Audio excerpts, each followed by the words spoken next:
Let me just ask you straight up, are you abusing this woman? Yes. I'm rude and I do a lot of negative things, and it's not something I'm proud of, not something I want to do. It's just something I'm not sure how to control. That's why I'm doing a lot of programs outside of the home to help that. Well, you've been arrested for assault. Yes, I have. Right?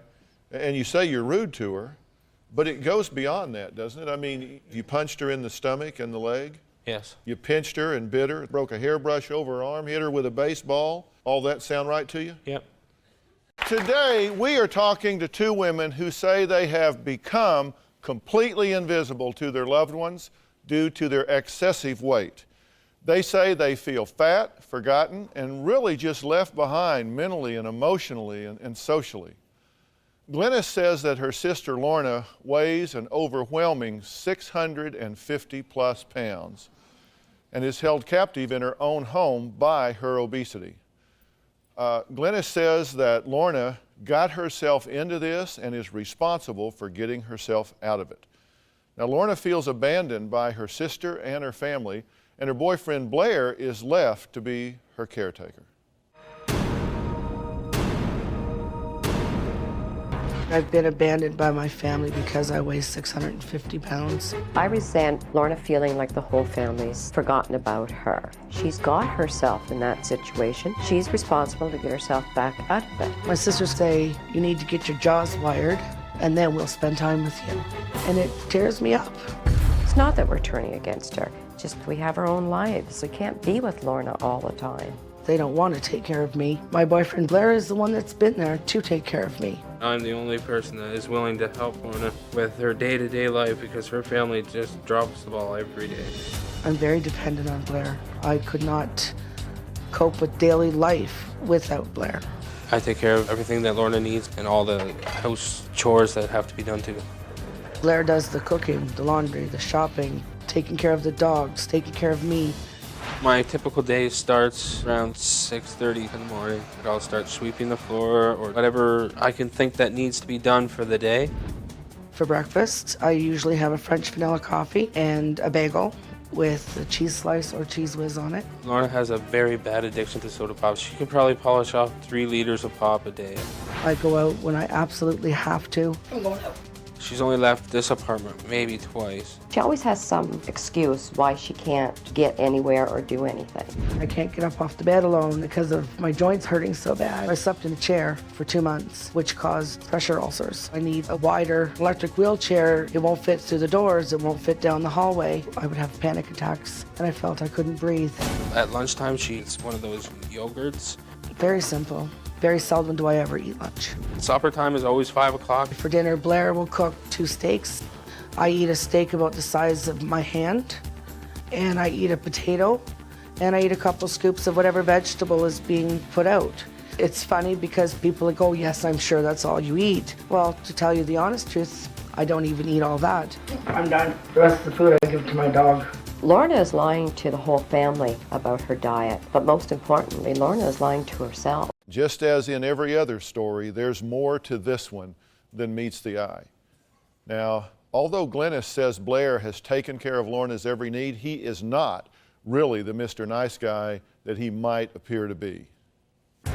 Blair has physically abused me. I believe Blair hits me because he is physically and emotionally drained. I have to give him credit for what he does do, but no man has a right to hit her. The more responsibilities I take on, the worse it seems to get for me. I just say the first thing that pops in my head, and it's always the worst and rudest thing. It's rude to talk to me like that. No, it's not. My feelings not matter to you? When I'm angry, I call her fat, useless. An effing C word. I hope you die by morning so I can on your grave. Is that enough? You do it when we're alone? Do you have to do it when people are in the house? Oh, it was fun. Hurting, it was fun for you, exactly. Then he gets very physical and abusive. I think she puts up with the abuse because she knows that she can't get along without him. Blair has punched me in the stomach, bit me, pinched me. He kicks me where my ulcers are. I lost my temper. I took her hairbrush and I broke it into pieces over her arm. That was the final straw for my sister Glennis. She called the police. They arrested Blair. They booked him. They charged him. And then, because Lorna was so upset that she had to stay alone, they actually let Blair come back home to her place. No way. You're rude. Why are you always so grumpy?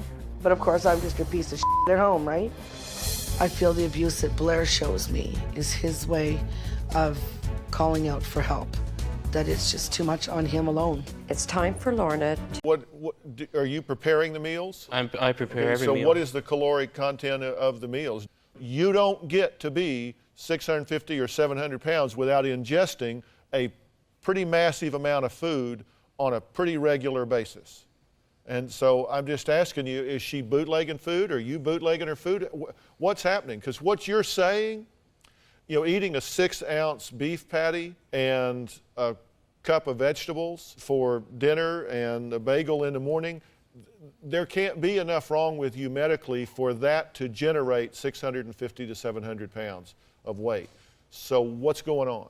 Are you That's all telling me she she's eats. eating 15, 16, 1,700 calories a day? I don't believe that.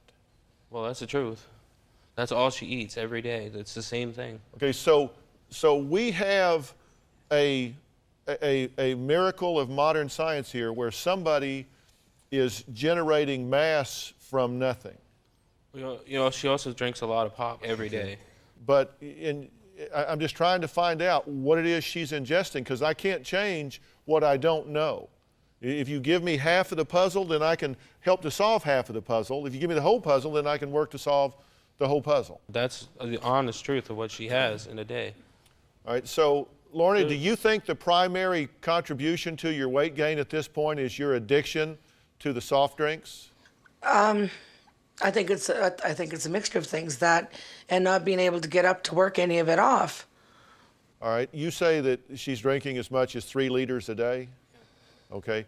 Do you think that's a significant contribution? Yes. Sometimes I can drink more than that. Well, I did the math on 3 liters, given the sugar content and all. That alone is 1,200 calories a day. And 365 days a year, that's almost 500,000 calories a year from that one thing. And by eliminating that alone, just that one single thing, would equate to about 125-pound weight loss in 1 year. Now, if you add to that the proper medical care, the proper exercise, and there is very much that you can do, even in the condition that you are now, then you can begin to have an impact on all of these things. So we've been talking about morbid obesity and how it can cause alienation in the family. Now, 650-plus pound Lorna feels fat and forgotten by her sister and other family members. And she wants them to stop ignoring her. Now, her sister Glennis feels that Lorna's boyfriend Blair's abusive ways certainly aren't doing anything but hurting this situation. Blair, let me just ask you straight up, are you abusing this woman? Yes. I'm rude and I do a lot of negative things, and it's not something I'm proud of, not something I want to do. It's just something I'm not sure how to control. That's why I'm doing a lot of programs outside of the home to help that. Well, you've been arrested for assault. Yes, I have. Right? And you say you're rude to her, but it goes beyond that, doesn't it? I mean, you punched her in the stomach and the leg. Yes. You pinched her and bit her, broke a hairbrush over her arm, hit her with a baseball. All that sound right to you? Yep. Called her a big effing C. Wish you would die. Amongst other things, yes. Called her a whale, an invalid bitch, fat, useless, lazy. What's the matter with you? What do you say to yourself that says, this is okay? That's the problem. I don't think about it. I just say it first and then think about it afterwards when it's too late. Lorna, how do you feel about this? How can I feel about it? It's not nice. Well, you know, I asked you before about readiness. At this point, do you have, Lorna, a sense of self-worth, a sense of value to yourself, or do you think that you've just kind of lost all of that? Yes. I've given up on myself. Because I'm concerned that your obesity has become your identity, that at this point she can't defend against you. And I don't know why you allow yourself to do this, But let me tell you, it ain't nothing but a coward and a bully that will pick on an invalid. I understand you get tired. I understand you don't have any help. I understand that you feel trapped in that situation.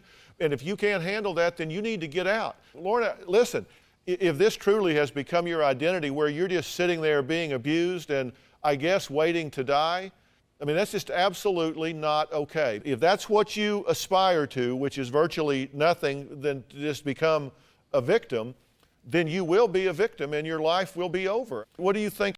I want to give you some options, but I can't help you if you're not willing to help yourself. Okay. I want to bring you medical help. I want to bring you nutritional help. I want to bring you support. I want to do the things that help you get back in control of your life. I've even talked to the people over at Metagas who have agreed to supply you with a lift chair and a bed, which will help you be able to be more independent, to be able to move more, to get up more. Our nutritionist, Robert Reams, is going to be working very closely with Dr. Reynolds in your hometown to help come up with a strategy to help you lose this weight in a healthy, medically sound way. I'm prepared to get you a personal trainer that will come to your home, a nutritionist that will come to your home, to get you the equipment, to get you the support that you need. You've got to be willing to say, you know, Dr. Phil, right now, I don't see very clearly. I'm going to follow a plan if you're willing to help me with it and put one foot in front of the other. Are you willing to do that? Yes, I am. Okay? And it starts with you getting back a sense of self. Your life isn't over. I have had people bigger than you that I've talked to on this satellite that have subsequently walked onto this stage and started their life over again, and that's what I want for you.